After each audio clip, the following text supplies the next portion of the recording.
শুভ সকাল সবাইকে আমন্ত্রণ জানাচ্ছি মেরিল মিল্ক সোমবার রাঙা সকাল অনুষ্ঠানে। দর্শক, আজ 8ই মার্চ আন্তর্জাতিক নারী দিবস। আমি সহ পৃথিবীর সকল নারীর প্রতি শ্রদ্ধা জানিয়ে শুরু করছি আমাদের আজকের রাঙা সকাল। বরাবরের মতো 2 ঘন্টা জুড়েই আয়োজন রয়েছে, আর পুরো রাঙা সকাল পরিবারের সঙ্গে আছি কাজী রওশনারা সাকি, আছি আমি আনিসুল ইসলাম। আমার পক্ষ থেকেও শুভ সকাল প্রিয় দর্শক। সাকি যেমনটি বলছিল, আন্তর্জাতিক নারী দিবসের শুভেচ্ছা সবাইকে। এবং আজকের এই বিশেষ দিনে আমাদের পরিবার থেকে শুরু করে সমাজের বিভিন্ন ক্ষেত্রে যে সকল নারীরা আমাদেরকে এগিয়ে নিয়ে যাচ্ছেন, তাদের সাহস ত্যাগ মাধ্যমে তাদেরকে গভীর শ্রদ্ধায় স্মরণ করছি। শুভ সকাল, তোমাকেও আন্তর্জাতিক নারী দিবসের শুভেচ্ছা। কেমন আছো? ধন্যবাদ আনিস, আমি ভালো আছি, তুমি কেমন আছো? আমিও ভীষণ ভালো আছি। আমার কাছে মনে হয় যে আজকের দিনটা কেবল উদযাপনের নয়, তাই না? এবং আজকে অনুপ্রেরণার গল্প শুনবো, একদম চমৎকার মানুষ হয়েছেন। নিশ্চয়ই, চলো জানে কে আছেন। প্রিয় দর্শক, আমাদের আজকের রাঙা সকালের অতিথি বীর মুক্তিযোদ্ধা ও শিক্ষক অধ্যাপক লুৎফা হাসিন রোজি। শুভ সকাল। শুভ সকাল। কেমন আছেন আপনি? আমি ভালো আছি, আপনারা কেমন আছেন? আমরাও ভীষণ ভালো আছি, এবং আপনাকেও আন্তর্জাতিক নারী দিবসের শুভেচ্ছা। আপনাদেরকেও আন্তর্জাতিক নারী দিবসের শুভেচ্ছা। খুবই দুঃখজনক যে মানে পৃথিবীর অর্ধেক নারী হওয়া সত্ত্বেও আলাদা করে নারী দিবস পালন করতে একদমই তাই। এই প্রশ্নটাতেই আমি আসলে আজকে শুরুতেই আসতে চাচ্ছিলাম আপনার কাছে, যে আপনার আসলে কি মনে হয় এখনো মানে এই দিবসটা এখনো কেন আমাদের প্রয়োজন? আমাদের দেশে তো কোনো পুরুষ দিবস বলে তো আসলে কোনো শব্দ আমরা কোনো দিবস নেই। কেন আমাদের এখনো এটির প্রয়োজন এখনো রয়েছে এই 2026-এ এসেও? জানতে চাই আপনার কাছে ছোট্ট করে একটু আগে। আসলে মেয়েরা প্রথম থেকেই মানে সভ্যতার আদিকাল থেকেই নির্যাতিত, তাদেরকে নির্যাতন করা হয়েছে এবং পড়াশোনা করতে দেওয়া হয়নি, দিনের আলোতে আসতে দেওয়া হয়নি। সময়ের সাথে সাথে মেয়েদেরকে তাদের অধিকার নিয়ে লড়াই করতে হয়েছে, কিন্তু এখন পর্যন্ত মেয়েদেরকে পুরুষরা, সব পুরুষদের কথা বলবো না, কিন্তু সেখানে অনেক পুরুষই মেয়েদেরকে সেকেন্ড জেন্ডার হিসেবে দেখে এবং ডিসক্রিমিনেট করে। এবং প্রত্যেকের বাসায় মা বোন আছে, তারপরেও যখন রাস্তায় বের হয় অন্য মেয়েদের প্রতি অন্য দৃষ্টিতে দেখে। সেই জিনিসগুলো আমরা কালচারালি চেঞ্জ করতে পারিনি, শুধু এটা বাংলাদেশে নয়, সারা পৃথিবীতে। তো সুতরাং সেই জিনিসটা চেঞ্জ করতে হলে আমাদের মেয়েদেরকে যেমন তার এগিয়ে আসতে হবে এবং সাহসী ভূমিকা নিতে হবে, তেমনি পুরুষদেরকেও মানসিকভাবে কালচারালি জিনিসটা চেঞ্জ করতে হবে, তাদের চিন্তা ভাবনাটাকে চেঞ্জ করতে হবে। সেটা এখনো হয়নি। এখনো একটা চাকরিতে যখন একটা মেয়ে যায়, একটা ছেলে এবং একটা মেয়ে যদি একই জব করে, দেখা যাচ্ছে ছেলেটা বেশি বেতন পায়, মেয়েটা কম বেতন পায়, বাট দুইজনে সমান কাজ করছে, অথবা মেয়েটা মানে ছেলেটার চেয়েও বেশি কাজ করছে বা ভালো কাজ করছে, তার জন্য কিন্তু মেয়েটা রিওয়ার্ডেড হয় না। তো এই সমস্ত জিনিসগুলো আমাদের সমাজের রন্ধ্রে রন্ধ্রে রয়ে গেছে। আমি বাংলাদেশ বলবো না, আমি যেহেতু দেশের বাইরে থাকি, আমি সেখানেও দেখেছি এই জিনিসগুলো আছে, এবং এখনো মেয়েদেরকে তাদের নিরাপত্তা নিয়ে চিন্তিত হতে হয়। তাই নাকি? দেশের বাইরেও আছে? আমরা তো শুধু মনে করি যে আমাদের বাংলাদেশে তা নয়, সারা পৃথিবীতে আছে এখনো। দেশে মানে যখন একটা মেয়ে বের হয়, তাকে চিন্তা করতে হয় তার নিরাপত্তা নিয়ে, যে আমার এই সময় আমি বের হচ্ছি, একা যাচ্ছে। আমার বাংলাদেশের চেয়ে হয়তো একটু এগিয়ে আছে, কিন্তু তারপরেও সেটা চলে যায়, ভাবতেই হচ্ছে। মানে এই সমস্ত চিন্তা ভাবনাগুলো এখনো রন্ধ্রে রন্ধ্রে রয়ে গেছে। সেগুলোকে দূর করতে হলে ব্যাপক মেয়েদেরকেও এগিয়ে আসতে হবে, ছেলেদেরকেও এগিয়ে আসতে হবে। যেমন আইন করলেই তো আইনটা পালন হচ্ছে না, সেটা পালন করার মানসিকতাটা তো তৈরি হতে হবে, সেটা এখনো হয়নি। সেই কারণে হয়তো আন্তর্জাতিক নারী দিবসটা এখনো পালন করতে হচ্ছে। কখন যে আমরা সেই পালন বন্ধ করতে পারবো জানি না, তবে আমরা চেষ্টা করব, এটাই আমাদের উদ্যোগ হোক আজকে। নিশ্চয়ই চমৎকার করে বললেন ম্যাম। আসলে নারীর প্রতি আমাদের দৃষ্টিভঙ্গিটা পরিবর্তন খুবই জরুরি। শুধু নারী হিসেবে নয়, আসলে মানুষ হিসেবে সবাইকে আসলে ট্রিট করতে হবে। আমরা একটু ব্যক্তিগত জীবনে একটু ফিরে যেতে চাই আপনার। আপনি তো দীর্ঘ সময় ধরে আসলে মার্কিন যুক্তরাষ্ট্রেই থাকছেন, তাই জি, না? আমি প্রায় 38 বছর ধরে ইউএসএ তে থাকছি। যদিও আমার কোনো সময় প্ল্যান ছিল না বিদেশে থাকার, আমি বাংলাদেশে থাকাটাই প্রেফার করতাম, করি, কিন্তু অনেক সময় হয় না যে আপনার ইচ্ছা থাকলে উপায় থাকে না। তো পরিবেশ পরিস্থিতিতে হয়তো আপনি বিদেশে পাড়ি জমিয়েছেন। বা আমি একটু জানি যে বিদেশে 38 বছর ধরেই আপনি থাকছেন, কিন্তু আসলে জন্ম, বেড়ে ওঠা সবকিছুই তো এই বাংলাদেশ ঘিরেই বাংলাদেশে, আপনার। জি। কোথায় জন্ম, সেই শৈশবটা কোথায় কেটেছে, কেমন কেটেছে, যদি সবকিছু মিলে একটু জানি। আমার জন্ম হয়েছে কুমিল্লার হোমনা থানার শ্যামনগর গ্রামে। সেটা হচ্ছে আমার নানার বাড়ি। জি। আমার নানার বাড়িতে আমার জন্ম হয়েছিল, কিন্তু আমার যখন জ্ঞান হয়েছে আমি ময়মনসিংহে ছিলাম। ময়মনসিংহে আনন্দমোহন কলেজে আমার বাবা গণিতের অধ্যাপক ছিলেন। তো আমরা ক্লাস 3 পর্যন্ত আমরা সেখানে ছিলাম, ময়মনসিংহে ছিলাম। তারপর বাবা আনন্দমোহন কলেজ থেকে ঢাকা বিশ্ববিদ্যালয়ে চলে আসেন। আমার বাবা একজন ভাষা সৈনিক, জি, আবু জায়েদ শিকদার। আবু জায়েদ শিকদার। তো আমরাও তখন 1964 সালে ঢাকায় চলে আসি। আচ্ছা। এবং তারপর থেকে ঢাকায় ছিলাম, ঢাকা বিশ্ববিদ্যালয় এলাকায় বেড়ে উঠেছি। আমি পড়াশোনা করেছি আজিমপুর গার্লস হাই স্কুলে, এবং পরে আমি বদরুন্নেসা কলেজে পড়েছি। ঢাকা বিশ্ববিদ্যালয়ের গণিত বিভাগ থেকে অনার্স এবং মাস্টার্স করেছি। পরে অবশ্য আমি আমেরিকাতে যে college of William and Mary থেকে অপারেশনস রিসার্চ, এখানে আমার সাবজেক্ট ছিল ম্যাথ অ্যান্ড পিওর ম্যাথ। ওইখানে আমি অপারেশনস রিসার্চে মাস্টার্স করেছি, এবং ভার্জিনিয়া কমনওয়েলথ ইউনিভার্সিটি থেকে আমি কম্পিউটার সায়েন্সেও মাস্টার্স করেছি। বাহ। তো এখানে বেড়ে ওঠার বিষয়ে আমি যেটা বলবো, আমাদের বাসায় পরিবেশটা অনেক মুক্ত পরিবেশ ছিল। আমি ছোটবেলায় আমরা ভাই বোনরা, বাবা 21শে ফেব্রুয়ারিতে অ্যারেস্ট হয়েছিলেন। 41 দিন কি 51 দিন উনি জেলে ছিলেন, এক্সাক্ট নাম্বারটা আমার মনে নেই। তো প্রথম যে 10 জন 44 ধারা ভাঙার জন্য রাস্তায় নেমেছিল, বাবা ছিলেন তাদের একজন। তো সেই গল্পগুলো শুনতে শুনতে দাদা দাদি, মা, ফুপু, তাদের সবার মুখে, আমার নানা, সবার মুখে সেই গল্পগুলো শুনতে শুনতে বড় হয়েছি। তাছাড়া আমার বাবা কোনো রাজনৈতিক দল করেননি কখনো, কিন্তু খুবই মুক্ত মনের মানুষ ছিলেন। আমাদেরকে আমি বাবার চোখ দিয়েই ব্রিটিশ বিরোধী বা মুখেই ব্রিটিশ বিরোধী আন্দোলনের গল্প শুনেছি, মাস্টারদা সূর্য সেনের গল্প শুনেছি, প্রীতিলতার গল্প শুনেছি। তো প্রীতিলতার গল্প শুনতে শুনতে আমার মনে হয়েছে যে আমার জন্মটা অনেক দেরিতে হয়ে গেল। যদি সেই সময় জন্মাতাম তাহলে তো আমিও প্রীতিলতার মতো। সেটা কি সেই ছোট বয়সেই মনে হলো নাকি? হ্যাঁ হ্যাঁ, আমার তখন আমি হয়তো এরকম 5-6-এ পড়ি ওই সময়। আসলে ম্যাম, এমন একটা মুক্ত পরিবেশে জন্মগ্রহণ করা এবং এই ধরনের একটা পরিবেশের সান্নিধ্য পাওয়া এবং ইতিহাসকে দেখা, এটা নিশ্চয়ই চমৎকার একটা বিষয়। আমরা আরো বিস্তারিত জানবো। আপনার সম্পর্কে কিছু তথ্য আছে, আমরা একটু দর্শকদের জানাতে চাই। ঠিক আছে। প্রিয় দর্শক, বীর মুক্তিযোদ্ধা অধ্যাপক লুৎফা হাসিন রোজির স্কুল থেকে রাজনৈতিক জীবনের শুরু। ৭১-এ মুক্তিযুদ্ধে অংশগ্রহণ করার জন্য তিনি ট্রেনিং গ্রহণ করেন এবং মুক্তিযুদ্ধে সক্রিয়ভাবে অংশগ্রহণ করেন। পরবর্তীতে শিক্ষকতা পেশায় যুক্ত ছিলেন। তিনি ঢাকা কলেজের সাবেক অধ্যাপক। মুক্তিযুদ্ধের ইতিহাস নিয়ে লেখালেখি করেছেন।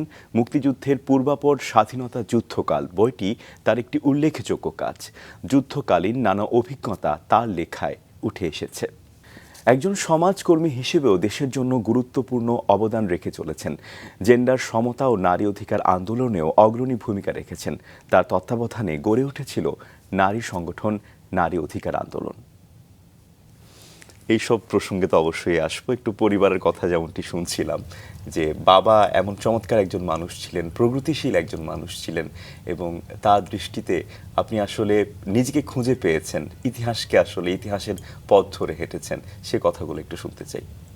হ্যাঁ, তো বাবার কাছ থেকে গল্প শুনতে শুনতেই আমার মনে হয়েছিল যে মানে আমার জন্মটা অনেক দেরিতে হয়ে গেল।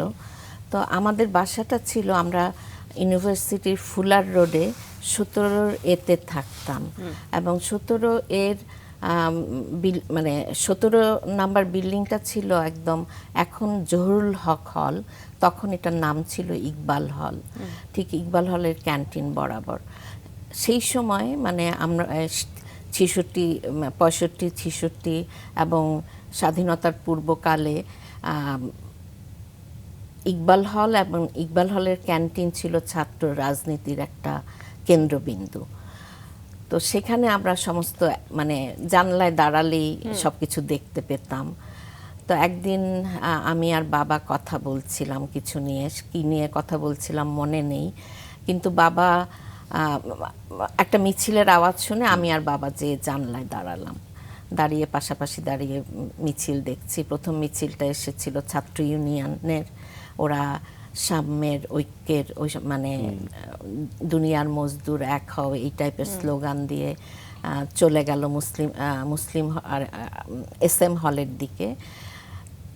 তারপর একটা মিছিল আসলো, সেই মিছিলে স্লোগান হচ্ছিল জাগো জাগো বাঙালি জাগো, তোমার আমার ঠিকানা পদ্মা মেঘনা যমুনা, এই স্লোগানগুলো হচ্ছিল। সেটা ছিল পূর্ব পাকিস্তান ছাত্রলীগের একটা মিছিল, তৎকালীন পূর্ব পাকিস্তান ছাত্রলীগ। তো ওইটা শুনে বাবা বললেন যে আমার মনে হয় এই সময়ে এই স্লোগানগুলো অ্যাপ্রোপ্রিয়েট, জাগো জাগো বাঙালি জাগো, পদ্মা মেঘনা যমুনা, তোমার আমার ঠিকানা। যে দেশে স্বাধীনতা নেই সে দেশে সমাজতন্ত্র কি করে হবে, স্বাধীনতা অর্জন করাটা প্রয়োজন, এই টাইপেরই কথাটা ছিল। সেটা শুনে হঠাৎ করে আমার বুকের মধ্যে একটা অনুভূতি হলো, তার মানে আমরা স্বাধীন না, সুতরাং আমার এখনো যুদ্ধ করার, দেশের জন্য প্রাণ দেওয়ার সুযোগ আছে। সেটা আমার মনের অনুভূতি, আমি বাবাকে কিছু বলিনি। কিন্তু প্রথম বোধটা মনে হয় তৈরি হলো যে হ্যাঁ, দেশের জন্য তৈরি কিছু হলো। করতে হবে। হ্যাঁ, দেশের জন্য আমি যুদ্ধ করতে পারবো, প্রীতিলতার মতো হতে পারবো। তো সেখান থেকেই আস্তে আস্তে তার আগে কিন্তু আমার সাম্যের স্লোগানগুলোই বেশি ভালো লাগতো, মনে হতো সাধারণ মানুষের জন্য এটা ভালো হবে।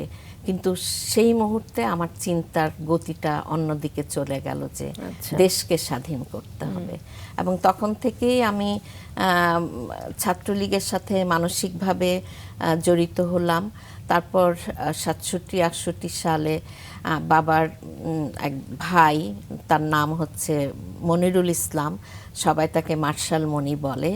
তো উনি রাজশাহীতে ছিলেন, সেখান থেকে ঢাকায় যখন 66 সালে আসেন, তখন আমাদের সাথে মানে ওইভাবে সম্পর্ক গড়ে ওঠে, পরিচয় হয়। তিনি ছাত্রলীগ করতেন, ওনার মাধ্যমেই আমি ছাত্রলীগের সাথে জড়িত হই এবং আজিমপুর গার্লস স্কুলে ছাত্রলীগের শাখা গঠন করি। প্রথমে যখন আমি শাখা গঠন করি তখন আমি ক্লাস 8-এ পড়ি। আচ্ছা, ক্লাস 8-এ? হ্যাঁ, ক্লাস 8-এ পড়ি। এত ছোট বয়সে? হ্যাঁ, তখন স্বাভাবিকভাবে আমি তো বড় ক্লাসের মেয়েদেরকে কিভাবে করব, তো ছাত্রলীগের যারা আজিমপুরের ছিল, কর্মী ছিল, সংগঠক ছিল, তারা জোগাড় করে দিল একজনকে, ওনার নাম ছিল শিমুল।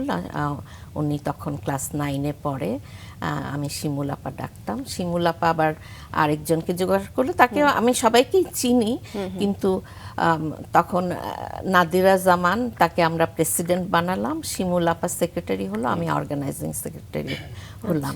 তো তখন থেকেই ছাত্রলীগের বিভিন্ন রকমের অ্যাক্টিভিটিসের সাথে জড়িত।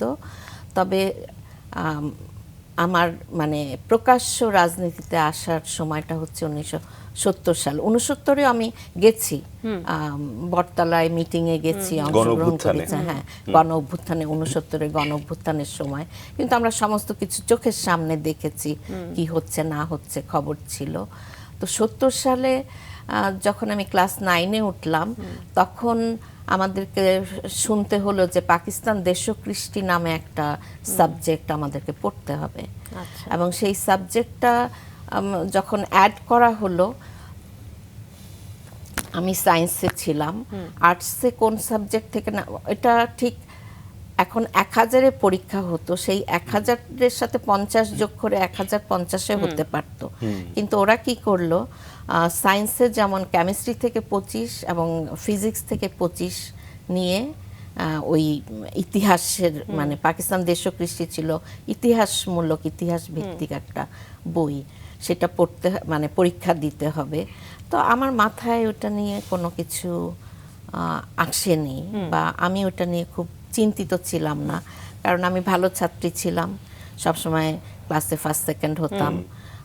ইতিহাস হোক আর অঙ্ক হোক, অঙ্কে আমি বেশ ভালো ছিলাম, জি। তো যার ফলে গণিতেই পড়াশোনা করেছি। করেছেন, হ্যাঁ।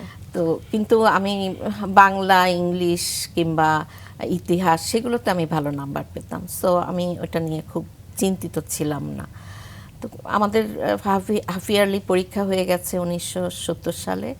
তা একদিন শিমুলাপা বলল যে তুমি আসো, তোমার সাথে কথা আছে। তখন শিমুলাপা অবশ্য আমাদের ছাত্রলীগের আজিমপুর শাখার প্রেসিডেন্ট, আমি সেক্রেটারি।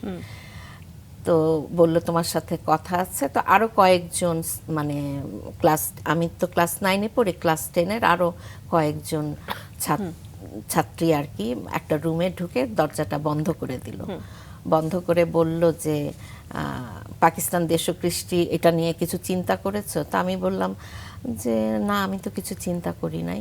বলে তুমি কিছু করো, কারণ ওরা জানতো যে ওরা তো স্কুলের ভিতরে অ্যাক্টিভিটিস করে, কিন্তু বাইরে সংগঠনের সাথে আমার যোগাযোগ আছে, সুতরাং কিছু করলে আমি করতে পারবো। ম্যাম, তার মানে সাংগঠনিক ক্ষমতা আপনার বরাবরও ছিল। সাংগঠনিক ক্ষমতা আমি আসলে বলতে চাচ্ছি যে সংগঠন যারা করে তাদের তো আসলে একটা নেতৃত্বে আসতে হয়। এই নেতৃত্বের গুণাবলীটা কি আসলে বাবার কাছ থেকে পেয়েছিলেন? মানে বাবা তো সবসময় দেশ নিয়ে ভাবতেন। হ্যাঁ, বাবার কাছ থেকে পেয়েছিলাম। আমি বাবাকে দেখে সংগঠন করছেন। জি। বাবাকে দেখেছি আনন্দমোহন কলেজে যখন ছিল, আনন্দমোহন কলেজের কোনো একটা অনুষ্ঠান বাবার মানে হাতছাড়া হয়নি। পাকিস্তান দেশ ও কৃষ্টি এই বইটি বাতিলের আন্দোলনে আপনি যুক্ত ছিলেন, এই বইটি বাতিল কেন করতে হলো আসলে, কেন? সেই কথাটাই বলছি। আমাকে যখন রুমে ডেকে নিয়ে ওরা বলল যে এই যে 25-25 করে নেওয়া হচ্ছে, সায়েন্সে এখন কেমিস্ট্রি বা ফিজিক্সে আমার 25-এ 25 পাওয়া সম্ভব, 50-এ 50 পাওয়া সম্ভব, কিন্তু একটা হিস্ট্রিতে পাওয়া সম্ভব না। যার ফলে আমরা যখন পরীক্ষা দিব আমাদের রেজাল্ট খারাপ হতে পারে, কিংবা আমাদের হয়তো ফার্স্ট ডিভিশন থেকে সেকেন্ড ডিভিশন হয়ে গেল, যারা স্ট্যান্ড করবে তাদের প্রতিযোগিতায় কেউ পিছিয়ে গেল, ইত্যাদি সমস্যাগুলো তাদের মাথায় ধরা পড়েছে। সেই কথাগুলো তারা আমাকে বলল যে কিছু একটা করো, তুমি মানে তোমাদের নেতাদেরকে বলো যে এটার বিরুদ্ধে আন্দোলন করতে। তো তখন মানে এটা নিয়ে যখন কথাবার্তা বলছি, তখন যে জিনিসটা আমার রিয়েলাইজেশন হলো, আমার বাবাও আমাকে যেটা বললেন, যে পাকিস্তান দেশকৃষ্টি বইটা লেখা হয়েছিল ছেলে মেয়েদের, আমাদের মানে ওই বয়সের তরুণ সমাজের মানে ব্রেইন ওয়াশ করার জন্য। ওই বইয়ে যেভাবে লেখা হয়েছিল যে বাঙালিদের কোনো ভূমিকা নেই পাকিস্তান প্রতিষ্ঠাতে, সব হচ্ছে পশ্চিম পাকিস্তানিদেরই ভূমিকা। মোহাম্মদ আলী জিন্না, তারপরে ইকবাল, কবি ইকবাল, ওদের বিষয়গুলো বেশ জোরালো করে তুলে আনা হয়েছিল সেই বইয়ে, এবং সেই সংক্রান্ত জিনিসগুলো লেখা ছিল যে আমাদেরকে মানে ব্রেইন ওয়াশ করে বাঙালি থেকে পাকিস্তানি বানানোর চেষ্টা করা হচ্ছে। তো সেই ইস্যুটাতে তখন আমি মনি চাচাকে গিয়ে বললাম যে এরকম মেয়েরা মানে আমাকে আমার আজিমপুর স্কুলের সবাই সিনিয়ররা ধরেছে এটা নিয়ে আন্দোলন করতে। তো একদিন মনি চাচা আরও অন্যান্য অর্গানাইজারদেরকে ওনার বাসায় ডাকলেন, আমাকেও নিয়ে গেলেন। তো সেখানে তখন মনি চাচা বললেন যে ওদেরকে বলো মানে বিষয়টা বলো। তারপরে বললাম যে এই বিষয় আমাদের যা যা কথা হয়েছিল সব কিছু তাদেরকে ইনফর্ম করলাম। তো সেটা হচ্ছে জুন মাসের কোনো এক সময়ে বা জুলাইয়ের ফার্স্ট উইকে হবে। তারপর মানে এগুলো নিয়ে কথাবার্তা চলছে। আমাকে এক সময় একদিন মনি চাচা বললেন যে 8ই আগস্ট একটা মিটিং হবে বটতলায়। সেই মিটিংটা হবে তৎকালীন ছাত্রলীগ এবং ডাকসুর যৌথ উদ্যোগে। সেখানে আসম আব্দুর রব, তারপর নুর আলম সিদ্দিকী, শাহজাহান সিরাজ এবং মাখন, ওরা সব থাকবেন, ওরা বক্তব্য দিবেন। সেখানে আমাকেও বক্তব্য রাখতে হবে পাকিস্তান দেশ ও কৃষ্টি সম্পর্কে। তো আমরা সবাই মানে তখন অলরেডি পাকিস্তান দেশ ও কৃষ্টি নিয়ে বিভিন্ন মিটিং মিছিল শুরু হয়ে গেছে বিভিন্ন জায়গায়। তার আগে 6 তারিখে ছাত্র ইউনিয়নের নেতৃত্বে একটা মিটিং হয়েছে 6ই আগস্ট শহীদ মিনারে। তো 8ই আগস্ট আমরা স্কুল মানে ক্লাস বাতিল করে দিয়ে সব মিছিল করে বটতলায় চলে আসলাম। বিভিন্ন স্কুল থেকে ছেলেমেয়েরা এসেছিল। বটতলা বলতে কি এটা কি রমনার বটতলা? না, এই বটতলা হচ্ছে ঢাকা বিশ্ববিদ্যালয়ের বিখ্যাত বটতলা, যেই বটতলাতে সমস্ত মিটিং হতো এবং 69-এর অভ্যুত্থানের সমস্ত মিটিংগুলো সেখানেই হয়েছে। এবং 71-এ সেই বটগাছ তুলে ফেলে দেওয়া হয়েছিল, একদম গুড়ি সহ তুলে নিয়ে যাওয়া হয়েছিল।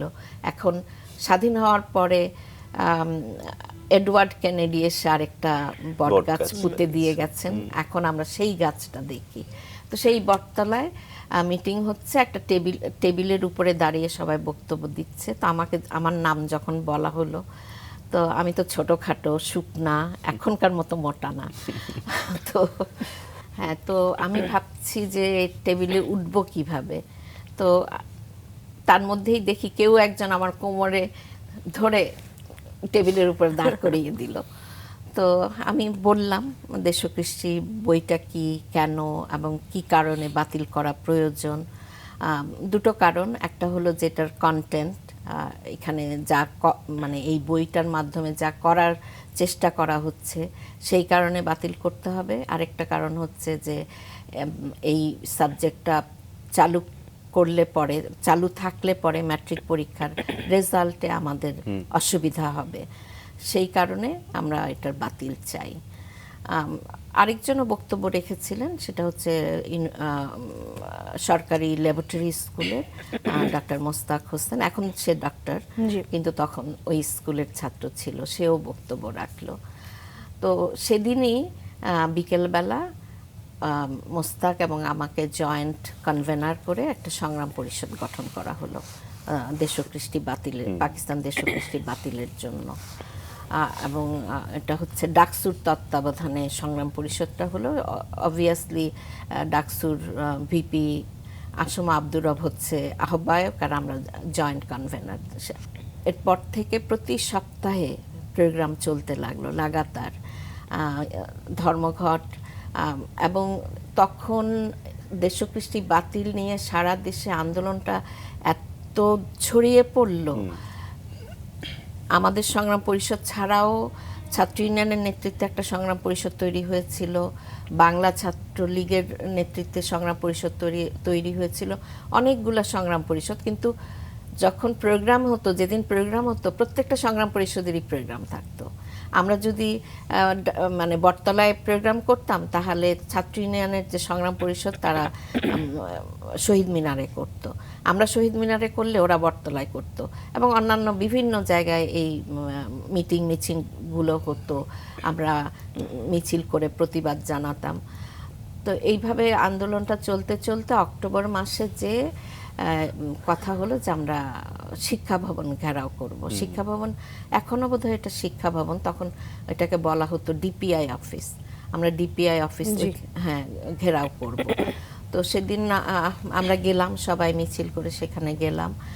তারপরে মানে আসম আব্দুর রব, শাহজাহান সিরাজ, নুর আলম সিদ্দিকী, তারপর আব্দুল কুদ্দুস মাখন ওনারাও ছিলেন আমাদের সাথে মিছিলে, এবং আমাদেরকে নিয়ে ওনারা ওই ডিপিআইয়ের রুমে গেলেন ওইখানে কথা বলার জন্য। তো সেখানে আমরা কথা বললাম। তো ওনারা বলছিল যে ঠিক আছে বইটা আমরা না হয় রিভাইজ করবো, ইয়ে করব, কিন্তু আমাদের বক্তব্য ছিল যে না, আমরা বাতিল একদম করতে হবে। বাতিল চাই। বাতিল হয়েছিল ম্যাম? হ্যাঁ, তারপরে অক্টোবর মাসেরই শেষ সপ্তাহে ঘোষণা আসলো যে আপাতত স্থগিত রাখা হলো পাকিস্তান দেশপ্রীতি, আমরা ভবিষ্যতে এটা নিয়ে সিদ্ধান্ত নিব।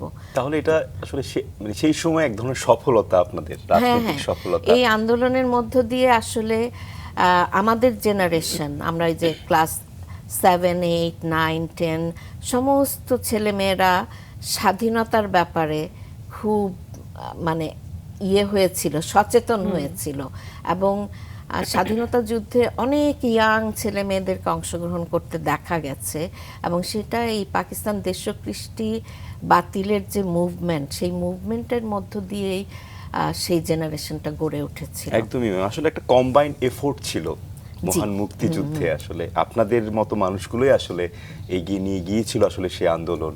হ্যাঁ, পরবর্তী সময় 1971 সালে যে মহান মুক্তিযুদ্ধে আপনি অংশগ্রহণ করেছেন, সে সময় তো আপনি খুবই ছোট। হ্যাঁ, আমি ক্লাস 10-এ পড়ি, মাত্র 10-এ উঠেছি আর কি। সেই সময়কার গল্পগুলো একটু জানি। আমরা তখন হঠাৎ একদিন শুনলাম যে আমাদের ছাত্রলীগের যে ছেলেরা তাদের ট্রেনিং হচ্ছে।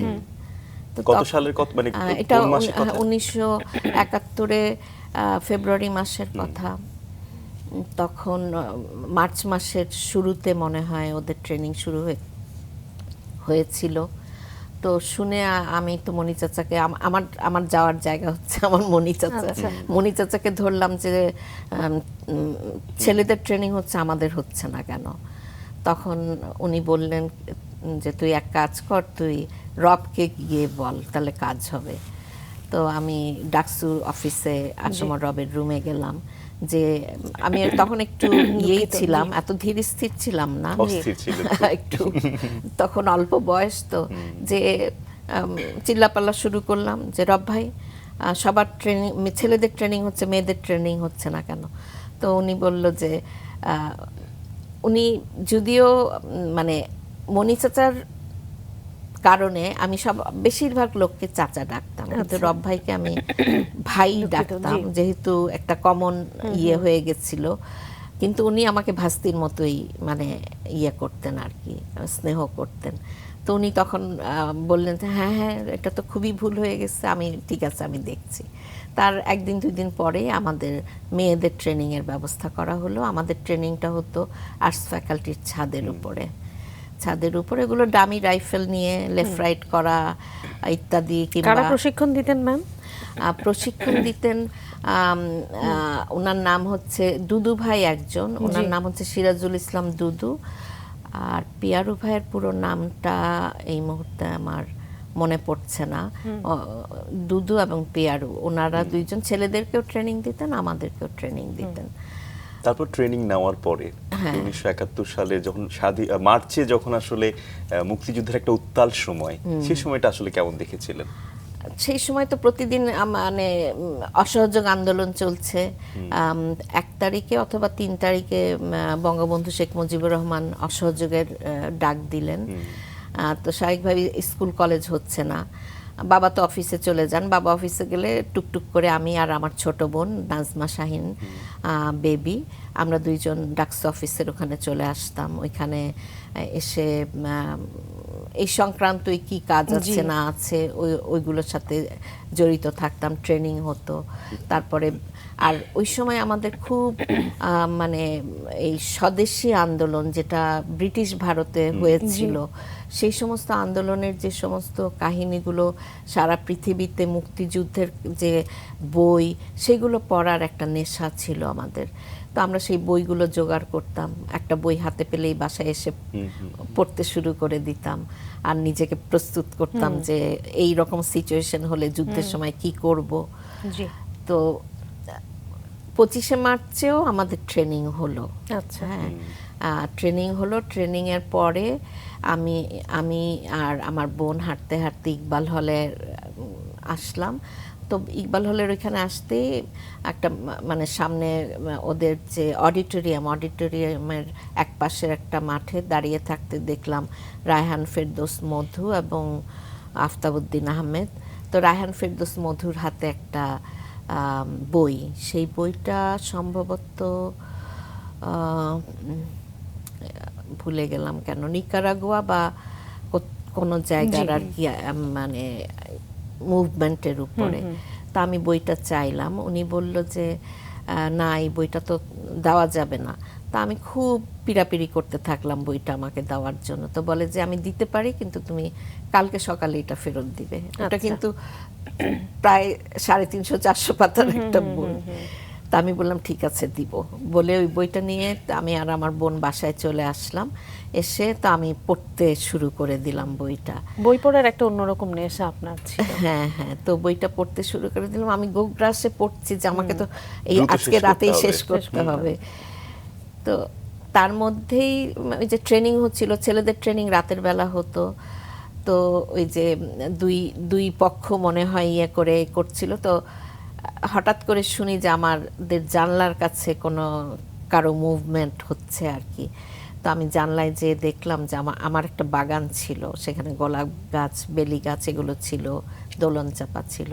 সেই বাগানের মধ্য দিয়ে ক্রল করে যাচ্ছে। তার মধ্যে আমি চিনতে পারলাম দুদু ভাইকে চিনতে পারলাম। দুদু ভাই আছেন, আরেকজন ছিল গোলাম ফারুক, ওনাকে আমি চাচা ডাকি, ফারুক চাচা ছিলেন। ওনারা ক্রল করে যাচ্ছেন। তারপর আবার এসে পড়তে বসে গেলাম। 9টার দিকে, 9টার দিকে ডক্টর আহমেদ শরীফ উনি এসে বাবার নাম ধরে ডাকছিলেন। তো আমি বললাম বাবা তো নাই। বাবা ওইখানে একটা 2টা গাছের গুড়ি ছিল, গুড়িতে বসে সব টিচাররা আড্ডা দিতেন আর কি। তো আমি বললাম যে বাবা তো গুড়িতে আছে। তারপর উনি হন্তদন্ত হয়ে চলে গেলেন। তারপরে বাবাকে সহ ফিরে আসলেন। ফিরে আসার পরে যেটা শুনলাম যে উনি ইনফর্মড হয়েছেন ওনার শালির কাছ থেকে, যে ওনার শালি তখন উচ্চপদস্থ আর্মি অফিসার ছিল, না আর্মি অফিসার না, পুলিশ অফিসার ছিলেন। ওনাকে দুপুরবেলা থেকে ক্যান্টনমেন্টে ডেকে নিয়ে যাওয়া হয়েছে। উনি আর ফেরেননি তখনও। আর হলো উনি দেখছেন ওনার বাসাটা তখন ছিল ওইখানেই। এটা কি 25শে মার্চের কথা? হ্যাঁ, 25শে মার্চ রাতের কথা। যে উনি দেখছেন ওনার বাসা থেকে, ওটা হচ্ছে যেটাকে আমরা আগে এটাকে এয়ারপোর্ট রোড বলতাম, এখন বোধহয় ভিআইপি রোড অর সামথিং। তো ওই রাস্তা দিয়ে দেখছেন ক্যান্টনমেন্টের দিক থেকে প্রচুর সাজোয়া গাড়ি, ট্যাঙ্ক শহরের দিকে আসছে। তো উনি ওনার মানে আহমেদ শরীফকে বলছে যে দুলা ভাই আপনি এক্ষুনি সবাইকে নিয়ে ইউনিভার্সিটি থেকে মানে এলাকা থেকে বেরিয়ে যান। তো উনি তখন নোটিশ লিখলেন সবাইকে জানানোর জন্য, দারোয়ানকে দিয়ে পাঠালেন। আর আমাদেরকে বললেন, মা তাড়াতাড়ি করে খাবার দিয়ে দিল, খেয়েটে বলল যে সবাই শুয়ে পড়ো। সমস্ত আমার বাবা আবার বিএনসিসির সাথে জড়িত ছিলেন, তখন ওইটা ছিল ইউটিসি, ওনার ট্রেনিং ছিল, মানে আর্মি ট্রেনিং ছিল। তো উনি বললেন যে একদম লাইট অফ করে সবাই শুয়ে থাকবে, যদি গুলির আওয়াজ শোনো তখন আস্তে করে খাট থেকে নিচে নেমে যাবে। নেমে ক্রল করে, আমাদের বসার ঘরটা ছিল সবচেয়ে দূরে ইকবাল হল থেকে। তো বলল যে বসার ঘরে সবাই ক্রল করে, সব ভাই বোনদেরকে নিয়ে যেন আমি ক্রল করে ওইখানে চলে যাই। সবাইকেই ওইভাবে নির্দেশ দিলেন কাজের লোকজন যে সবাই যেন বসার ঘরে এসে ফ্লোরে শুয়ে থাকে। তো আমরা সব ওইভাবে প্রস্তুত হয়ে শুয়ে পড়লাম, অপেক্ষা করছি কখন গুলির আওয়াজ হবে, কখন গুলির আওয়াজ হবে সেটা শিওর, কারণ আর্মি আসছে। আর্মি অ্যাটাক করলে কাকে করবে? ঢাকা বিশ্ববিদ্যালয়কে করবে। আর তাছাড়া বাবার ট্রেনিং হচ্ছিল এর আগেই ইয়েতে ক্যান্টনমেন্টে। তখন বাবার সাথে যারা ট্রেনিংয়ে অফিসার ছিলেন তারা বলেছিলেন যে, জিজ্ঞাসা করেছিলেন যে আপনার বাসাটা কত দূরে, ইকবাল হল থেকে কত দূরে। তো বাবা বলেছে একদম ইকবাল হলের লাগোয়া। তো ওরা সাজেস্ট করেছিল যে আপনি যত তাড়াতাড়ি, আপনার আর কোনো বাড়ি নাই ঢাকায়? তো বলে যে না, গ্রামের বাড়ি। তো বলে যে তাহলে আপনি আপনার পরিবার নিয়ে গ্রামের বাড়িতে চলে যান যত তাড়াতাড়ি পারেন। তো বাবাকে জিজ্ঞাসা করেছে ইকবাল হল, তো বলছে যে এটা একটা ছাত্রদের হল, ওদের ইনফরমেশন হচ্ছে ইকবাল হচ্ছে সেকেন্ড ক্যান্টনমেন্ট। মুক্তিযুদ্ধেও কি এমন কোনো ঘটনা ঘটেছিল যে নারী হিসেবে কাজ করতে গিয়ে বা যুদ্ধে অংশগ্রহণ করতে গিয়ে কোনো চ্যালেঞ্জের সম্মুখীন আপনাকে হতে হয়েছে নারী বলে? কিছুটা তো অবশ্যই মেয়েদের জন্য বাধা থাকে। জি। মানে 25শে মার্চের পরে, 25শে মার্চে যে অ্যাটাক হয়েছিল, আমরা ভাবিনি যে মানে জীবিত অবস্থায় আমরা ওখান থেকে বের হতে পারবো। একদিন 27 তারিখে যখন কারফিউ ব্রেক হয়, আমরা জিঞ্জিরা চলে গিয়েছিলাম, সেখান থেকে গ্রামের বাড়ি দাউদকান্দিতে চলে গিয়েছিলাম। তো এরপরে সেখান থেকে ফিরে এসে, কারণ ওইখানে আমি চেষ্টা করেছিলাম ট্রেনিং যাতে আমি নিতে পারি, তো ওইখানে যারা যারা ছিল তাদের সাথে যোগাযোগ করে কোনো সুযোগ হয়নি, সবাই হেসেই উড়িয়ে দিচ্ছিল যে তোমাদেরকে নিয়ে যাব, সেটা তো আরেকটা সমস্যা ক্রিয়েট করবে, তো মানে মুক্তিযুদ্ধ হবে না, মানে সেই সমস্যা আমরা করব, সুতরাং আর বলছিল যে মেয়েদের জন্য কোনো ব্যবস্থা নেই। তো তখন আমি বুঝতে পারলাম যে ঢাকায় না আসলে আমাদের ছাত্রলীগের যারা আমরা ক্যাডার বা আমরা ওই প্রসেসের সাথে যুক্ত, তাদের কারোর সাথে না দেখা হলে আসলে যুদ্ধে যাওয়া হবে না। তো আমি খুব অস্থির হয়ে উঠেছিলাম মাকে, বাবা আগেই ঢাকায় চলে এসেছিলেন, মাকে কনভিন্স করে আমরা জুনের শেষে অথবা জুলাইয়ে ঢাকায় চলে আসি সবাই সপরিবারে। সক্রিয়ভাবে অংশগ্রহণ করলেন কখন আসলে? আচ্ছা, তখন ঢাকায় আসার পরে 2 সপ্তাহের মাথায় আমরা যোগাযোগটা পেলাম। 2 জন পরপর যোগাযোগ করেছিলেন, 2 জনকেই বলেছে আমরা যুদ্ধে যেতে চাই, আমাদের নেওয়ার ব্যবস্থা করেন। তো প্রথম যাকে বলেছিলাম সেটা হচ্ছে রফিকুল ইসলাম, তাকে সবাই লিটল কমরেড ডাকতো। লিটল কমরেড কাজ করতেন হলো কামরুল আলম খান খসরুর গ্রুপটা ছিল ড্যামরাতে, ওটা ছিল বাংলাদেশ লিবারেশন ফোর্স, ওদের ট্রেনিং হয়েছিল দেরাদুন থেকে ট্রেনিং হওয়ার পরে দেরাদুনে হয়েছিল, আরেকটা ট্রেনিং হয়েছিল হাফলং আসামে। তো ওনাদের গ্রুপটা এসে ড্যামরাতে অবস্থান নিয়েছেন এবং সেখান থেকে গেরিলা অ্যাক্টিভিটিস করতেন। তো উনি বললেন যে মানে খসরু ভাইয়ের অনুমতি ছাড়া তো আমি তোমাদেরকে নিয়ে যেতে পারবো না, তো এসে জানাচ্ছি। তারপর 2 সপ্তাহ পরে এসে বলল যে হ্যাঁ, খসরু ভাই রাজি হয়েছে তোমাদেরকে নিয়ে, কারণ একটা ছেলেদের ক্যাম্পে 2টা মেয়ে গেলে সেটার যে সিচুয়েশনটা তৈরি হবে, সেই মানে ওই 2টা মেয়েকে প্রোটেকশন দেওয়ার ব্যবস্থাটা তো করতে হবে, তো সেই ব্যবস্থাটা না করে ওনারা নিতে চাননি। তারপর আমরা এই সেপ্টেম্বরের ফার্স্ট উইকে, সেপ্টেম্বরের 7 তারিখে প্রস্তুতি চলছে, আমরা জানি বের হয়ে যাব, কিন্তু বাবা মা বা কাউকে তো বলা যাবে না, বাবা মাকে বললে তো যেতে দিবে না। তা আমরা স্কুলে যাওয়ার কথা বলে আমরা আগে থেকেই ব্যাগের মধ্যে একটা কাপড় তো পরেছি, আর একটা এক্সট্রা কাপড় নিয়েছি।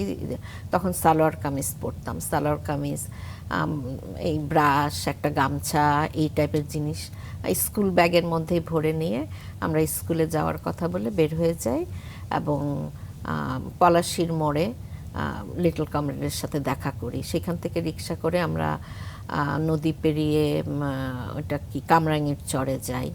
ওইখানে 2 দিন থাকার পরে তারপর আমরা ড্যামরাতে আসি আর কি। তো ড্যামরাতে যেদিন আমরা আসি তার আগের দিনই ড্যামরাতে একদিন আগে কিংবা আগের দিন একটা ম্যাসিভ অপারেশন হয়েছিল। কামরুল আলম খান খসরু এখানে 3টা গান বোটের উপরে, আর্মি গান বোট যে বাজারে লুটতরাজ করছিল, ওরা ফেরার পথে ওদের উপরে অ্যাটাক হয়েছিল। তো ওইখানকার সিচুয়েশনটা খুব থমথমে ছিল। আর্মির সামনে দিয়েই তো আমাদেরকে ঘাটে যে নৌকায় উঠতে হচ্ছে, তো আমরা ইয়ানপসি করতে করতে দোয়া দরুদ পড়তে পড়তে গেলাম আর কি, গিয়ে নৌকায় উঠলাম। রূপসী গ্রাম ছিল আমাদের কন্টাক্ট পয়েন্ট, সেখানে যে শুনলাম যে ওনারা ওইখানে কেউ নাই, কারণ ওই অপারেশনের কারণে ওনারা রূপসী ছেড়ে চলে গেছেন। তো কন্টাক্ট পয়েন্ট হিসেবে বলল প্যারাবত্যে তারা মিয়া নামে একজন আছেন, তাকে কন্ট্যাক্ট করতে। তা আমরা নৌকাওয়ালাকে বললে পরে সেই তারা মিয়ার বাড়িতে নিয়ে আসলো। নিয়ে আসার পরে উনি ইয়াকে খবর দিলেন আর কি, ওইখানে যে কন্ট্যাক্ট পয়েন্ট ছিল তাকে খবর দিলেন, এবং তার মাধ্যমে খসরু ভাই খবর পেয়ে সেদিন সন্ধ্যার সময় এসে আমাদেরকে নিয়ে গেলেন। সাদিপুরে ক্যাম্প ছিল, সেই ক্যাম্পে আমরা গেলাম। তো সেদিনই প্রথম, তারপর দিন থেকে আমাদের ট্রেনিং শুরু হয়েছিল। মানে ওইখানে যা যা আর্মস আছে, গ্রেনেড, এই সমস্ত, তারপরে কিভাবে একটা আর্মস ইয়ে করতে হবে, ক্লিন করতে হবে, বা এই সমস্ত ট্রেনিং শুরু হলো আর কি আমাদের। তো ওইখানে যাওয়ার 7 দিনের মধ্যেই সাদিপুর গ্রামে একটা ইনসিডেন্ট ঘটার কারণে আমাদেরকে ওইখান থেকে ছেড়ে অন্য একটা গ্রামে চলে আসতে হলো। তো সেইখানে আমাদেরকে রাখার মতো অবস্থা ছিল না, যার ফলে আমাদেরকে তারা মিয়ার বাড়িতে আবার ব্যাক করতে হলো। ওইখানে আমরা 2 বোন থাকলাম। আমাদের ইয়াতে থাকলে হলো লিটল কমরেড রফিকুল ইসলাম আমাদের দেখাশোনা করবেন, আর মাঝে মাঝে আমরা অর্থাৎ প্রতিটা পদে পদে নারী হিসেবে আসলে অবশ্যই আলাদা প্রোটেকশনের দরকার ছিল আপনাদের, এবং আপনি সহযোগিতাও আসলে পেয়েছেন। কোন অপারেশনে কি আসলে নিশ্চয়ই আপনি ওইখানে থাকতেই একটা অপারেশন হয় ইয়েতে গোপীবাগে। ওই সাদিপুরে থাকতেই ওটার প্রিপারেশন চলছিল যে ওইখানে অপারেশন করা হবে। তো আমাকে খসরু ভাই ইনফর্ম করলেন যে ওই অপারেশনে তুমি অংশগ্রহণ করবে। তো ওই 3টা টার্গেট ছিল, এখানে শান্তি কমিটির চেয়ারম্যানের বাড়ি অ্যাটাক করা, তারপরে একটা আলবদর রাজাকারদের রিক্রুটিং অফিসার ঢাকা শহরের, তাকে অ্যারেস্ট করে নিয়ে আসা, এবং তার আরেকজন হলো ফজলুল হক সাহেবের একে ফজলুল হকের ছেলে, উনি লয়ার ছিলেন, ওনাকে তুলে নিয়ে আসা। ওনাকে তুলে নিয়ে আসার কারণটা হচ্ছে যে উনি তো একটা পরিচিত ব্যক্তিত্ব, তখন নির্দেশ ছিল যে এই ধরনের পরিচিত ব্যক্তিত্বদেরকে নিয়ে এসে ওপারে পাঠিয়ে দেওয়া, যাতে বাংলাদেশ গভর্নমেন্টের ফেভারে তারা ফেস হিসেবে কাজ করতে পারে। তো খসরু ভাই বললেন আমার দায়িত্ব হচ্ছে, যখন আমরা ওই ফাইজুল হক বোধহয় ওনার নাম, তো ওনার বাসায় যাব, আমি যে নক করব এবং ওনাকে মানে দরজা খুলতে বলবো একটা কাহিনী সাজিয়ে, যে অত রাত্রে, কারণ আমরা তো 12টার পরে গেছি আর কি অপারেশনে, রাত 12টার পরে, তো অত রাত্রে কেন আমি দরজায় নক করছি, একটা মেয়ের গলা শুনলে হয়তো খুলবে। কিন্তু যে শুনলাম যে উনি নাই, উনি সেদিন ওই বাসায় ছিলেন না, অন্য কোথাও গেছিলেন কাজে। আর বাকি 2টা অপারেশন আমরা সাকসেসফুলি করেছিলাম, এবং সেই যে আলবদর রিক্রুটিং অফিসার, তাকে আমরা ধরে নিয়ে এসেছিলাম। আমি যেই নৌকায় ছিলাম সেখানেই তাকে তোলা হয়েছিল। পরবর্তী পর্যায়ে ঠিক হলো, আমরা তো সেপ্টেম্বরের 7 তারিখে ওখানে গেলাম, অক্টোবরের 1-2 তারিখে আমার যাবার কোনো ইচ্ছা ছিল না আগরতলায়, কারণ আমাদের তো ট্রেনিং হয়েই গেছে ওইখানে। তো কিন্তু খসরু ভাই বললো যে তোমরা যাও, কারণ তোমরা যদি ওইখানে তোমাদের কোনো ট্রেনিং হয় তাহলে আমরা 2টা আর্মস বেশি পাবো, তোমাদের নামেও। ম্যাম আসলে এই পুরো মুক্তিযুদ্ধ সময়টাতে, মানে এই 1 ঘন্টা সময় আসলে এই পুরোটা বিষয়ে আপনাদের মতো মুক্তিযোদ্ধারা যে অংশগ্রহণ করেছেন, যে সক্রিয় ভূমিকা পালন করেছেন, সেটা হয়তো তুলে আনা সম্ভব নয়। তারপর একটু জানতে চাই যে মুক্তিযুদ্ধ পরবর্তী সময়ে আসলে কেমন বাংলাদেশ চেয়েছিলেন, সেই স্বপ্নটা পূরণ হয়েছিল? যদি সেই সময়ের কথা থেকে আসি আগে। আমরা একটা স্বাধীন সমাজতান্ত্রিক বাংলাদেশ চেয়েছিলাম। সমাজতান্ত্রিক বলতে এটা মিন করছি যে আমরা শুধুমাত্র মানে এই যে শ্রেণী বিভাজন, হ্যাঁ, তো মানুষের মধ্যে যাতে সমতা আসে, চিন্তার সমতা, তারপরে আর্থিক সমতা, মানে শিক্ষার সমতা, যেন সবাই সমভাবে শিক্ষা নেওয়ার সুযোগ পায়, মানে সমস্ত কিছুর সমতা নিয়ে আসার একটা স্বপ্ন আমাদের ছিল, তরুণ বয়সে যা থাকে আর কি মানুষের। তো সেই বাংলাদেশটা স্বাধীন হওয়ার পরে যে হয়ে যায়নি, কারণ 9 মাসে খুবই জগাখিচুড়িভাবে যুদ্ধটা শেষ হয়েছিল, এবং আমরা স্বাধীন হয়েছিলাম, এবং স্বাধীনতার পরেও আমরা মানে স্বাভাবিকভাবে আমরা স্যাটিসফাইড ছিলাম না, যার ফলে আমরা একটা নতুন দল গঠন করেছিলাম, সেটা হচ্ছে জাতীয় সমাজতান্ত্রিক দল জাসদ। এবং সেখানে আমরা সেটা মানে ওই সমাজতান্ত্রিক বাংলাদেশ প্রতিষ্ঠার আন্দোলনের সামনে রেখেই করেছিলাম। তো সেই আন্দোলনে আমি সক্রিয়ভাবে ইনভলভ ছিলাম। তাছাড়াও আমি পাশ করে, যখন এরশাদ বিরোধী আন্দোলন হয় তখন আমি ফজলুল হক কলেজের শিক্ষক, পাশ করে আমি চাকরিতে ঢুকে গেছি। তো সেই আন্দোলনে কিন্তু আমার একদম ওতপ্রোতভাবে আমি জড়িত ছিলাম। তারপরে 1987 সালে আমার বিয়ে হয় এবং আমি আমেরিকা চলে যাই। ওইখানে যে তো স্বাভাবিকভাবে আমার কাছে মনে হয়েছে যে মানে গাছকে শিকড় সহ উপড়ে তুলে নিয়ে কোথাও বসালে যেরকম ওরকম, কিন্তু তারপরে তো মানুষকে বাঁচতে হয়। তা আমি ওইখানেও বিভিন্ন রকমের মানে সামাজিক সংগঠন করার চেষ্টা করেছি, আমাদের ইয়াং জেনারেশনের মধ্যে যাতে আমাদের ঐতিহ্য, আমাদের স্বপ্ন, কৃষ্টি কালচার, এগুলো। মহান মুক্তিযুদ্ধে অংশগ্রহণের সূত্র ধরে আপনার লেখা বই আছে, আমরা এটা একটু দর্শকদের দেখাতে চাই। এবং তার আগে আমি একটু জানতে চাই যে আপনি তো ভীষণ রকম বই পড়ুয়া ছিলেন, লেখালেখির হাতটা কি সেই সময় আস্তে আস্তে তৈরি হয়েছিল নাকি সেটাও? আমি ছোটবেলা থেকে বাংলাটা ভালোই লিখতাম। হ্যাঁ, বিভিন্ন রকমের লিফলেট ড্রাফট করা, বিভিন্ন কিছু ড্রাফট করা, সেগুলো করেছি। আর আমার বাবা বাংলা ইংলিশ দুটোতেই খুব ভালো ছিলেন, আমিও ইংলিশে অত ভালো ছিলাম না।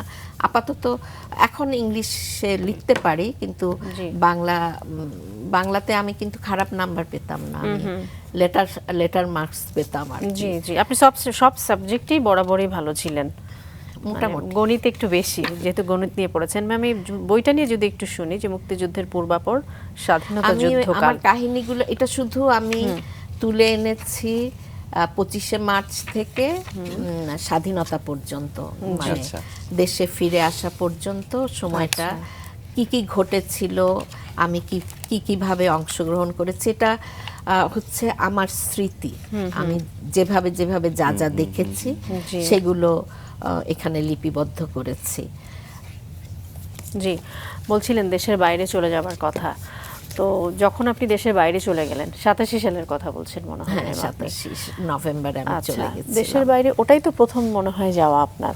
আমি তার আগে দিল্লিতে গেছিলাম পিএইচডি করতে।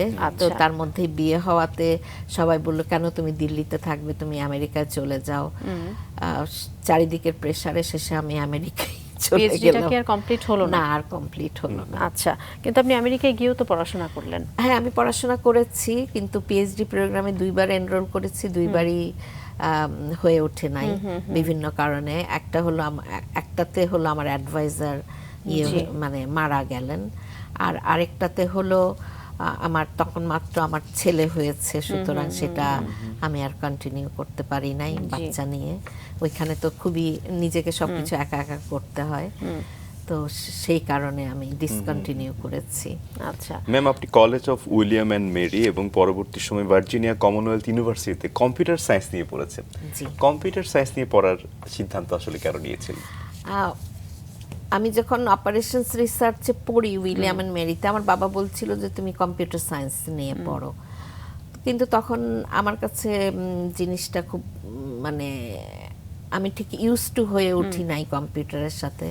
সুতরাং আমি হঠাৎ করে মাস্টার্স প্রোগ্রামে এনরোল করব, ওইটা আমার কাছে খুব মানে সুবিধাজনক মনে হয়নি, কিন্তু আমি অপারেশনস রিসার্চে পড়লাম। এরপরে যখন আমি চাকরির জন্য এখানে ওখানে ইন্টারভিউ দিচ্ছি, সবাই জানতে চায় যে আমার কম্পিউটারে কি অভিজ্ঞতা আছে। তো কম্পিউটার তো ইউজ করতেই হয়েছে, যখন মাস্টার্স করি কিছু কিছু প্রোগ্রামিংও শিখেছিলাম। কিন্তু পরে আমার মনে হলো যে ওরা কম্পিউটার নিয়ে আমার অভিজ্ঞতা চাইছে, ঠিক আছে আমি একটা কম্পিউটার সায়েন্স একটা মাস্টার্স করে ফেলি না কেন। তো তখন আমি কম্পিউটার সায়েন্স। 2000 সালের আগের কথা বোধহয়। এটা হচ্ছে 1996 সালের কথা। ম্যাম, আপনি তো দেশের বাইরেও শিক্ষকতা করেছেন, এখন কি হ্যাঁ। করছেন? আমি রিটায়ার করেছি। আচ্ছা, এবং আপনি বিভিন্ন সংগঠন করছেন, আপনি বলছিলেন যে দেশের ইতিহাস, কৃষ্টি, কালচার, মুক্তিযুদ্ধ এবং জেন্ডার সমতা, নারী অধিকার নিয়ে যে আন্দোলন বা সংগঠন, সেটি নিয়েও আপনি কাজ করছেন। সেটা নিয়েও যদি একটু জানতে চাই। ওইখানে আমি সংগঠনের সাথে ওতপ্রোতভাবে জড়িত। আমাদের কমিউনিটিতে বিভিন্ন রকমের প্রোগ্রাম করা, বিশেষ করে আমাদের সংস্কৃতি ঐতিহ্য সেগুলো বাচ্চাদের কাছে পৌঁছে দেওয়া, সেগুলো তো করছি। আর নারীদের যে আন্দোলন, আমি বাংলাদেশে থাকাকালীন আমি নারী আন্দোলনের সাথে ওতপ্রোতভাবে জড়িত ছিলাম, নারী সংগঠনও করেছি। কিন্তু ওইখানে আমেরিকাতে আমি কোনো নারী সংগঠনের সাথে জড়িত না। তবে ওই সংক্রান্ত কোনো বিষয় হলে অবশ্যই এগিয়ে যাই, এগিয়ে এখানে হলেও এগিয়ে আসব। এবং আমার ইচ্ছা হলো যে আমার বাকি জীবনটা আমি যাতে বাংলাদেশের সমাজ পরিবর্তনে, সংস্কৃতি পরিবর্তনে, মানে সংস্কৃতি বলতে সবাই বিশেষ করে বুঝে গান বাজনা ইত্যাদি। আমি সংস্কৃতি বলতে সেটা মিন করছি না। সংস্কৃতি হচ্ছে একটা জাতির চিন্তা ভাবনা, চলা ফেরা, খাওয়া দাওয়া, সমস্ত কিছু হচ্ছে তার কালচার। এই যে মানে আমাদের জীবন পদ্ধতিটাই হচ্ছে আমাদের সংস্কৃতি। সেই সংস্কৃতিটা যতদিন পরিবর্তন না করতে পারবো, মানে আমরা সংস্কৃতির যে পর্যায়ে রয়েছি, যেখানে রয়েছি, আমরা গণতন্ত্রের কথা বলি, আসলে আমরা আমাদের সংস্কৃতিতে গণতন্ত্রের প্র্যাকটিসই নাই। তাহলে আমরা গণতন্ত্র কিভাবে প্রতিষ্ঠা করতে পারবো না। আমরা নারীর স্বাধীনতার কথা বলি, নারীর সমঅধিকারের কথা বলি, তো আমরা যদি আমাদের চিন্তাধারা এবং আমাদের কার্যক্রম পরিবর্তন করতে না পারি, সেটাও আমরা অর্জন করতে পারবো না। তো ইত্যাদি কে নিয়ে কাজ করার আমার ইচ্ছা, এবং সেই জন্য আমি একটা সংগঠনও এখানে রেজিস্টার করেছি সোশ্যাল ওয়েলফেয়ারে। সেটার নাম হচ্ছে সংস্কৃতি শিক্ষা ও গবেষণা কেন্দ্র। আমরা একেবারেই শেষ পর্যায়ে চলে এসেছি ম্যাম, দর্শকদের উদ্দেশ্যে যদি কিছু বলার থাকে আপনার। বাংলাদেশের সার্বভৌমত্ব স্বাধীনতা নিয়ে যদি কেউ ছিনিমিনি খেলতে চায়, তাদের প্রতি আমার বক্তব্য হলো যে সাবধান, আমরা মরে যাইনি। মুক্তিযোদ্ধারা অনেকেই মরে যাচ্ছে, অনেকেরই বয়স হয়েছে, আমারও বয়স হয়েছে, কিন্তু আমাদের নতুন প্রজন্মের মধ্যে আমরা কিছু রেখে যাইনি বা সেই বীজ বপিত হয়নি, সেটা মনে করার কোনো কারণ নেই। সুতরাং সাধারণ নতুন প্রজন্মের কাছে এবং সাধারণ মানুষের কাছে আমার বক্তব্য থাকবে, আপনারা এগিয়ে আসুন, বাংলাদেশের স্বাধীনতা ও সার্বভৌমত্বকে রক্ষা করা আপনাদের দায়িত্ব।